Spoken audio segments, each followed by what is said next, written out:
Bon vendredi matin à tous. Alors, ce matin, je vous pose une autre question. On a vu mercredi, qu'est-ce que tu accueilles dans ta vie? Qu'est-ce que tu accueilles dans ta vie? Et ce matin, je vous pose la question, qu'est-ce qui mijote? Vous savez, je ne sais pas si vous cuisinez avec ça, avec la mijoteuse. Hein? On met des légumes, de la viande, un peu de sauce. On fait mijoter ça toute la journée. Puis là, le soir, par magie, le souper est prêt. Et qu'est-ce qui mijote? Et ça prend ce temps-là pour que tout s'imprègne, que la nourriture ait du goût et que la cuisson, il faut que ça mijote. Et dans Luc 2, 19, ce court passage-là a toujours eu un impact dans ma vie. C'est Marie gardait le souvenir de tout cela et le méditait dans son cœur. Une fois que l'ange est apparu à Marie et il a tout dit, elle a vu la naissance également de Jean-Baptiste et tout ce qu'Élisabeth lui a dit. Elle a vu tout ce que les anges lui ont dit par rapport à la venue de Jésus, qu'elle a enfanté Emmanuel. C'est complètement fou. Mais à travers tout ça, ça dit que Marie gardait le souvenir de tout cela et le méditait dans son cœur. Ça mijotait dans sa vie. Ça prenait le temps de mijoter. Et on l'a vu la semaine dernière, quand on arrive à cette intersection-là, c'est facile, comme Saül, d'agir avec impulsivité, de prendre des décisions, de prendre la place qui ne me revient pas pour décider à la place, des fois, de quelqu'un. Et malheureusement, on ne prend pas ce moment-là pour laisser les choses mijoter dans nos vies. Et c'est ce que je nous invite à faire ce matin.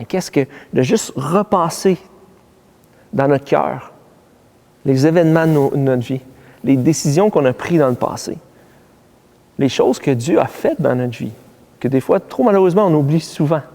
Ce que les gens ont fait de bien. Souvent, on se souvient de ce que les gens ont mal agi envers nous, mais comment les gens ont bien agi envers nous. Et qu'on puisse juste prendre le temps de méditer dans nos cœurs et de laisser ça mijoter, pour que l'Esprit de Dieu puisse faire son œuvre dans nos vies et dans nos cœurs, avant d'agir avec impulsivité. Nadia Amélie a dit « Quelquefois, ce qui peut sembler une décision folle pour certains peut être la meilleure chose que vous ayez fait pour vous-même. » Et en fait, ce qu'on voit dans la vie de Marie et de Joseph, c'est fou pareil, parce que quand leur décision de vivre avec cet enfant-là, d'avoir la naissance de Jésus et de tout le parcours qu'ils ont fait, pour les gens autour, pour les gens qui ont regardé ça, probablement que c'était une décision qui était complètement folle. Mais pour eux, c'était la meilleure décision.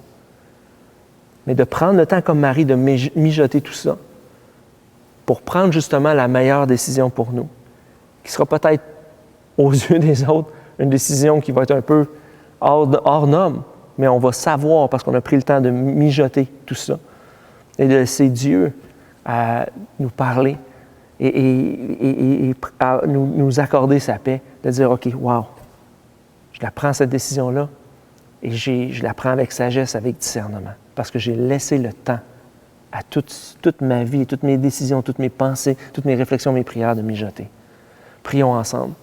Seigneur, qu'on ne soit pas des gens qui agissent avec précipitation, sous simplement le coup des émotions ou l'impulsivité, mais qu'on puisse, Seigneur, retenir cette parole. C'est tellement simple que l'exercice que Marie faisait, de repasser dans son cœur tous les événements, de repasser, de mijoter dans son cœur. Seigneur, qu'on soit des gens qui laissent les choses mijoter avant de prendre des décisions.